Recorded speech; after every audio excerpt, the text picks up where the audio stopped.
Morning and howdy, everybody. I'm here to do our Read the Bible through with me in 2023 from the Old Testament and Genesis still.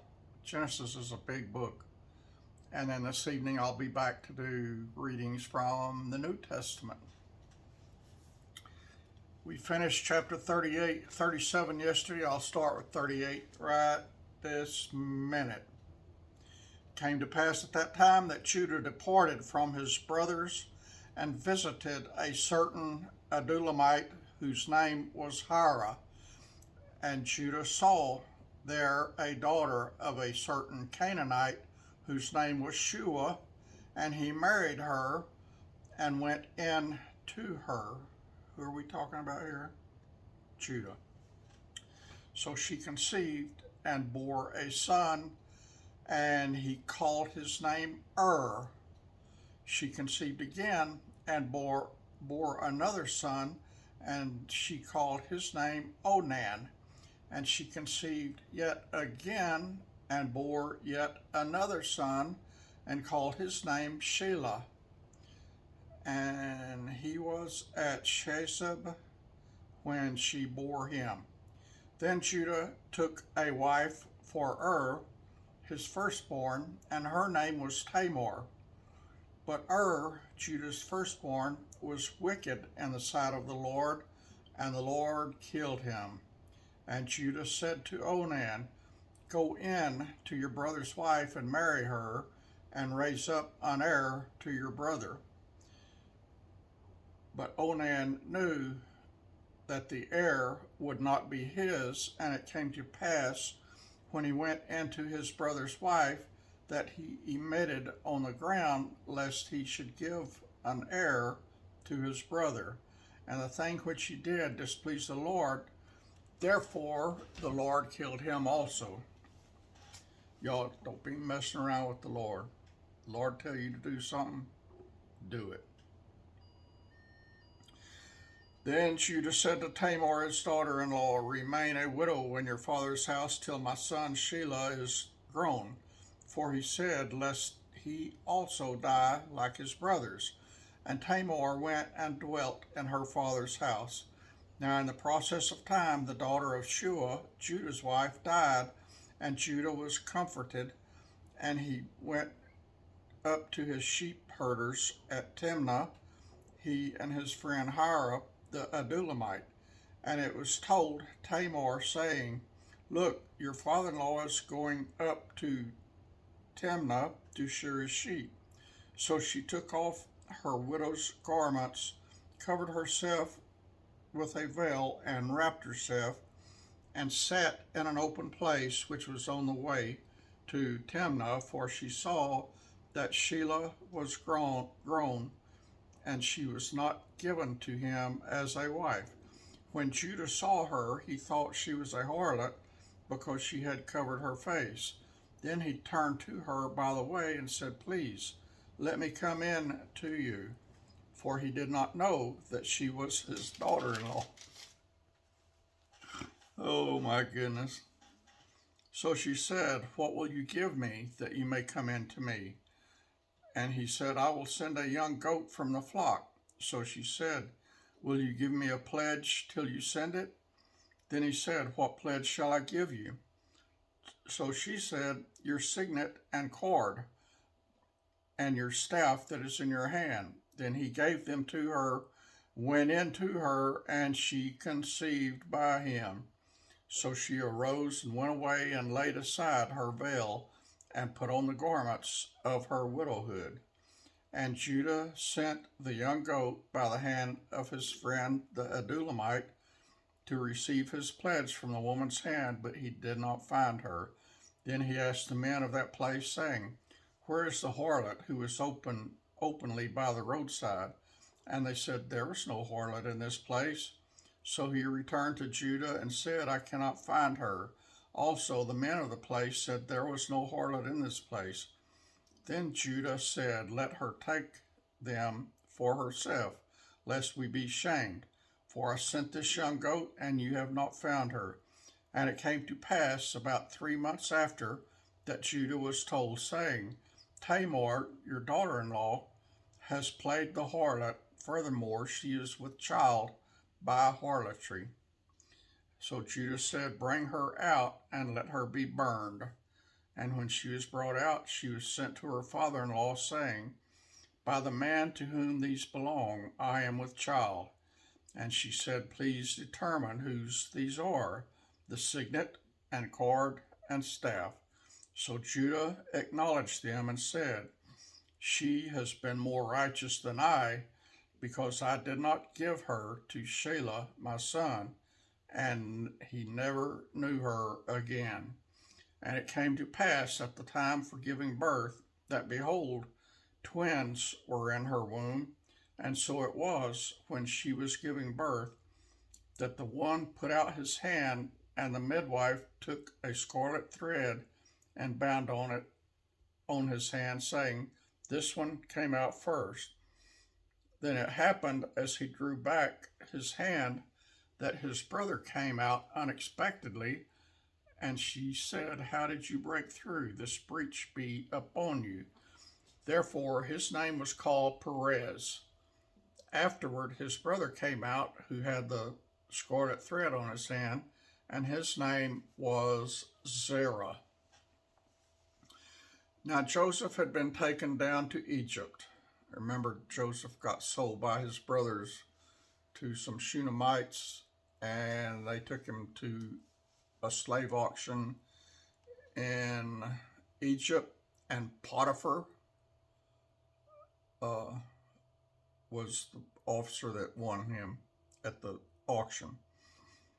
Now Joseph had been taken down to Egypt, and Potiphar, an officer of Pharaoh, captain of the guard, an Egyptian, bought him from the Ishmaelites who had taken him down there. The Lord was with Joseph, and he was a successful man, and he was in the house of his master, the Egyptian. And his master saw that the Lord was with him, and that the Lord made all he did to prosper in his hand. So Joseph found favor in his sight and served him. Then he made him overseer of his house and all that he had, he put under his authority. So it was from the time that he had made him overseer of his house and all that he had, that the Lord blessed the Egyptian's house for Joseph's sake. And the blessing of the Lord was on all that he had in the house and in the field. Thus he left all that he had in Joseph's hand, and he did not know what he had except for the bread which he ate. Now Joseph was handsome in form and appearance, and it came to pass after these things that his master's wife cast longing eyes on Joseph, and she said, Lie with me. But Joseph refused and said to his master's wife, Look, my master does not know what is with me in the house, and he has committed all that he has to my hand. There is no one greater in this house than I, nor has he kept back anything from me but you, because you are his wife. How then can I do this great wickedness and sin against God? So it was, as she spoke to Joseph day by day, that he did not heed her to lie with her or to be with her. But it happened about this time, when Joseph went into the house to do his work, and none of the men in the house was inside, but she caught him by his garment, saying, Lie with me. But he left his garment in her hand, and fled and ran outside. And so it was, when she saw that he had left his garment in her hand and fled outside, that she called to the men of her house and spoke to them, saying, See, he has brought into us a Hebrew to mock us. He came in to lie with me, and I cried out with a loud voice. And it happened, when he heard that I lifted my voice and cried out, that he left his garment with me and fled and went outside. So she kept his garment with her until his master came home. Then she spoke to him with words like these, saying, "The Hebrew servant whom you brought to us came in to me to mock me. So it happened, as I lifted my voice and cried out, that he left his garment with me and fled outside." Things ain't going too good for Joseph. His brothers thought about killing him, but instead they sold him to some Shunammite that took him to, I can't remember the name of the place now, but took him and sold him as a slave. Potiphar, Pharaoh's servant, officer bought him, and now Potiphar's wife is telling lies about him. Let me get a cup of coffee here.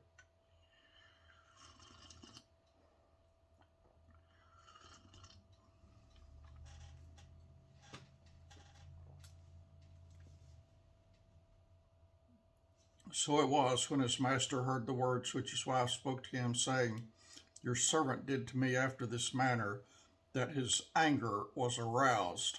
Then Joseph's master took him and put him in prison, a place where the king's prisoners were confined. And he was there in the prison. But the Lord was with Joseph and showed him mercy and gave him favor in the sight of the keeper of the prison. And the keeper of the prison committed to Joseph's hand all the prisoners who were in the prison. Whatever they did there, it was his doing. The keeper of the prison did not look into anything that was under Joseph's authority, because the Lord was with him, and whatever he did, the Lord made it prosper. And that's just the beginning, folks. It came to pass after these things that the butler and the baker of the king and Egypt offended their lord, the king of Egypt, and Pharaoh was angry with his two officers, the chief butler and the baker and the candlestick maker. Oh, wait, there's no candlestick maker here, just a butcher, a butler, and a baker. So he put them in custody in the house of the captain of the guard in the prison, the place where Joseph was confined. And the captain of the guard charged Joseph with them, and he served them. So they were in custody for a while. Then the butler and the baker of the king of Egypt, who were confined in the prison, had a dream, both of them, each man's dream in one night, and each man's dream with its own interpretation. And Joseph came to them in the morning and looked at them and saw that they were sad. So he asked Pharaoh's officers who were with him in the custody of his lord's house, saying, "Why do you look so sad today?" And they said to him, "We each have had a dream, and there is no interpreter of it." So Joseph said to them, "Do not interpretations belong to God? Tell them to me, please." Then the chief butler told his dream to Joseph and said to him, "Behold, in my dream a vine was before me, and in the vine were three branches. It was as though it budded, its blossoms shot forth, and its clusters brought forth ripe grapes. Then Pharaoh's cup was in my hand, and I took the grapes and pressed them into Pharaoh's cup, and placed the cup in Pharaoh's hand." And Joseph said to him, "This is the interpretation of it. The three branches are the 3 days. Now within 3 days Pharaoh will lift up your head and restore you to your place, and you will put Pharaoh's cup in his hand according to the former manner when you were his butler. But remember me when it is well with you, and please show kindness to me. Make mention of me to Pharaoh, and get me out of this prison. For indeed I was stolen away from the land of the Hebrews, and also I have done nothing here that they should put me in a dungeon." When the chief baker saw that the interpretation was good, he said to Joseph, "I also was in my dream, and there were 3 white baskets on my head. In the uppermost basket were all kinds of baked goods for Pharaoh, and the birds ate them out of the basket on my head. So Joseph answered and said, This is the interpretation of it. The three baskets are 3 days. Within 3 days, Pharaoh will lift off your head from you and hang you on a tree, and the birds will eat your flesh from you. Now it came to pass on the third day, which was Pharaoh's birthday, that he made a feast for all his servants, and he lifted up the head of the chief butler and the chief baker among his servants. Then he restored to his chief butler to his butlership again, and he placed the cup in Pharaoh's hand. But he hanged the chief baker, just as Joseph had interpreted to them. Yet the chief butler did not remember Joseph, but forgot him. Then it came to pass at the end of 2 full years that Pharaoh had a dream, and behold, he stood by the river. Suddenly there came up out of the river 7 cows, fine looking and fat, and they fed in the meadow. Then behold, 7 other cows came up after them out of the river, ugly and gaunt, and stood by the other cows on the bank of the river. And the ugly and gaunt cows ate up the 7 fine-looking and fat cows. So Pharaoh awoke. He slept and dreamed a second time, and suddenly 7 heads of grain came up on one stalk, plump and good. Then behold, 7 thin heads, blighted by the east wind, sprang up after them. And the 7 thin heads devoured the 7 plump and full heads. So Pharaoh awoke, and indeed it was a dream. Now it came to pass in the morning that his spirit was troubled, and he sent and called for all the magicians of Egypt and all its wise men. And Pharaoh told them his dreams, but there was no one there who could interpret them for Pharaoh. Y'all excuse me one more time.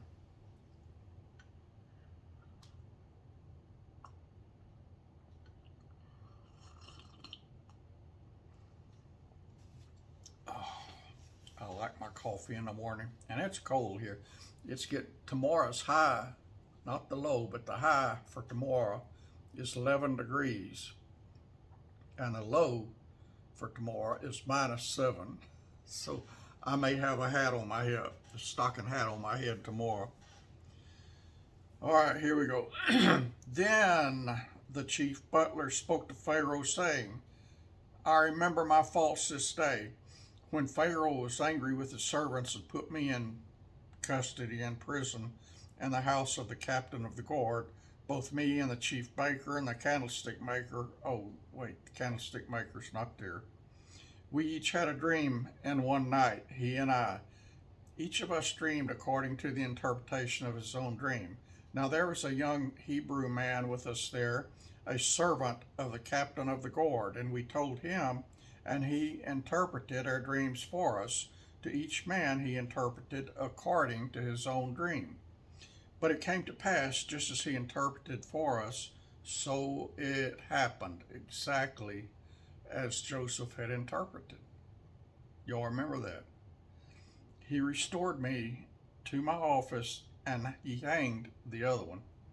Then Pharaoh sent and called Joseph, and they brought him quickly out of the dungeon, and he shaved, changed his clothing, and came to Pharaoh. I did change my clothing, but I didn't shave.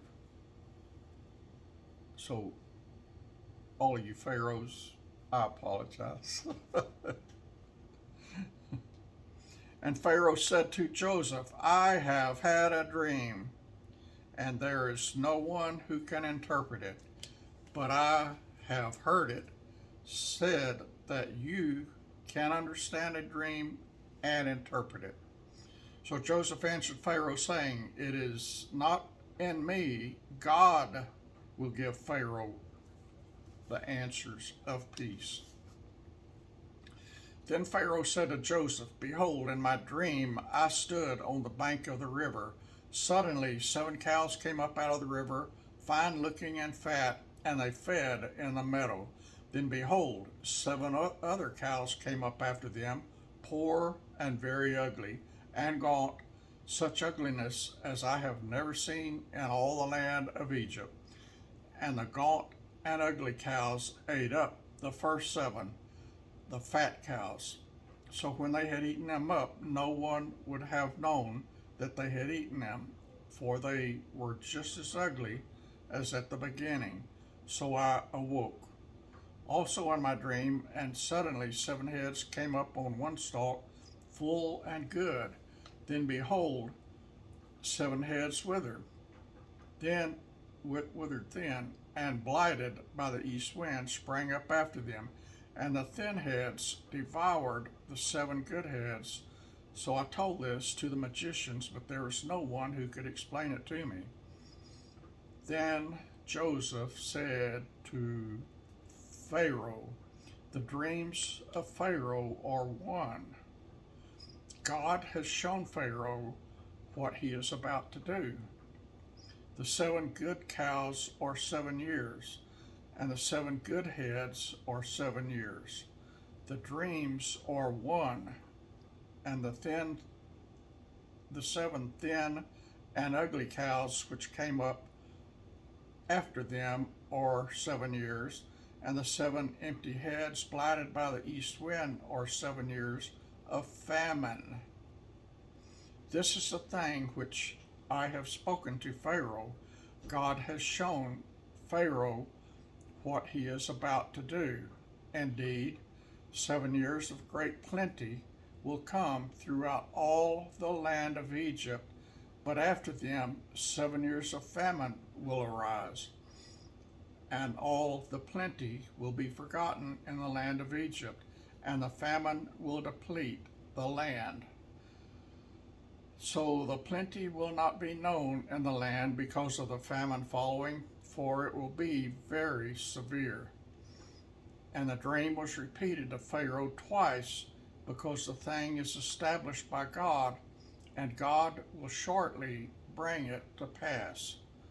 Now therefore let Pharaoh select a discerning and wise man, and set him over the land in Egypt. Let Pharaoh do this, and let him appoint officers over the land to collect 1/5 of the produce of the land of Egypt, and in the 7 plentiful years, and let them gather all the food of those good years that are coming, and store up grain under the authority of Pharaoh, and let them keep food in the cities. Then that food shall be as a reserve for the land for the 7 years of famine, which shall be in the land of Egypt, that the land may not perish during the famine. So the advice was good in the eyes of Pharaoh and in the eyes of all his servants. And Pharaoh said to his servants, can we find such a one as this, a man in whom is the Spirit of God? Then Pharaoh said to Joseph, inasmuch as God has shown you all this, there is no one as discerning and wise as you. You shall be over my house, and all my people shall be ruled according to your word. Only in regard to the throne will I be greater than you. And Pharaoh said to Joseph, see, I have set you over all the land of Egypt.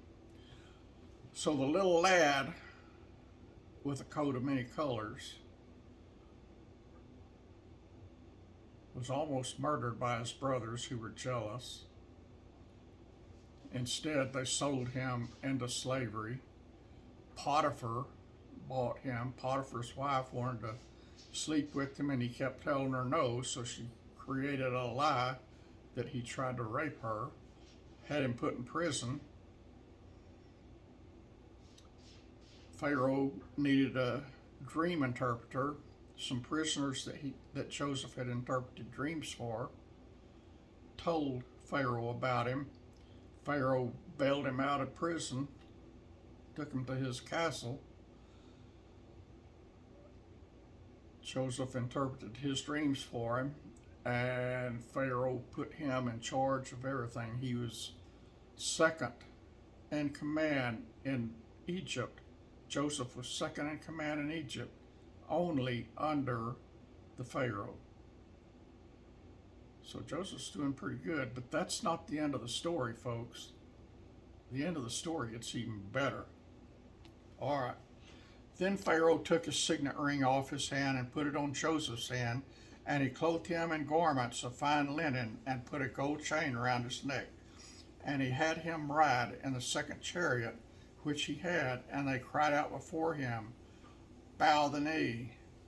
So he set him over all the land of Egypt. Pharaoh also said to Joseph, "I am Pharaoh, and without your consent no man may lift his hand or foot in all the land of Egypt." And Pharaoh called Joseph's name Sephnath-Paneah, and he gave him as a wife Asenath, the daughter of Potiphera, priest of On. So Joseph went out over all the land of Egypt. Joseph was 30 years old when he stood before Pharaoh, king of Egypt. And Joseph went out from the presence of Pharaoh and went through all the land of Egypt. Now in the 7 plentiful years the ground brought forth abundantly. So he gathered up all the food of the 7 years which were in the land of Egypt, and laid up the food in the cities. See, they were preppers back then. Laid up all the food in the cities, and he laid up in every city the food on the fields which surrounded them.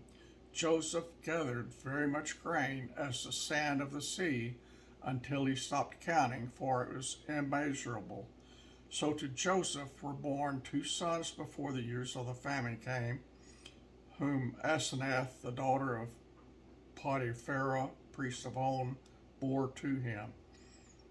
Joseph called the name of the firstborn Manasseh, for God had made me forget all my toil and all my father's house. And the name of the second he called Ephraim, for God has caused me to be fruitful in the land of my affliction. Then the 7 years of plenty which were in the land of Egypt ended, and the 7 years of famine began to come. As Joseph had said, the famine was in all lands, but in all the land of Egypt there was bread, thanks to Joseph. So when all the land of Egypt was famished, the people cried to Pharaoh for bread. Then Pharaoh said to all the Egyptians, "Go to Joseph. Whatever he says to you, do." The famine was over all the face of the earth, and Joseph opened all the storehouses and sold to the Egyptians. And the famine became severe in the land of Egypt. So all the countries came to Joseph in Egypt to buy grain, because the famine was severe in all the lands. All right, friends, that was chapters 38, 39. That was 39, 40, and 41, I think. No, it's 38, 39, 40, and 41. I gave you 4 chapters. All right, that's it. And the story gets even better, a whole lot better. But you're going to have to read it on your own, or wait for me for tomorrow, if God gives us tomorrow. I love you, friends, and I'll talk to you later this evening with New Testament readings.